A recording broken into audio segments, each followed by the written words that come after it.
நெல்லை மாவட்டத்தில் மாட்டுப் பொங்கல் விழாவை ஒட்டி பொங்கல் வைத்து பூஜை செய்து மக்கள் சிறப்பு வழிபாட்டில் ஈடுபட்டனர்.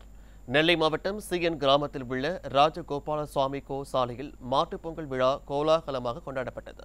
அதிகாலையிலேயே மாடுகளுக்கு சந்தனம், குங்குமம், மாலைகள் அணிவிக்கப்பட்டது. இதனையடுத்து தொழுவத்தில் விளக்கு வைத்து காய்கறிகள் பட்டியலிட்டு பொங்கல் வைத்து வழிபட்டனர். இதனைத் தொடர்ந்து மாடுகளுக்கு அரிசி, பருப்பு, வெல்லம், காய்கறிகள் ஆகியவற்றையும் வழங்கினர். மாட்டுப்பொங்கல் விழா சிறப்பாக நடந்துகிட்ருக்கு. காலையிலேயே நாங்கள் எல்லாத்தையும் ஏற்பாடும் பண்ணி மாடுகளை குளிப்பாட்டி மாடுகளுக்கு சிறப்பு கோபூஜையும் பண்ணி சிறப்பாக கொண்டாடி இருக்கோம். பொதுவாகவே மாட்டுப்பொங்கல் உழவுக்கும் தொழிலுக்கும் வந்தனை செய்யும் மாடுகளையும் சிறக்கணும், சூரியனையும் நம்ம வணங்கணுன்றதுக்காக தான் இது. அதே மாதிரியே மக்கள் எல்லாரும் நல்லா இருக்கணும், காடைகள் நல்லா இருக்கணுன்றதுக்காக தான் இந்த சிறப்பு பூஜையும் பொங்கலும்.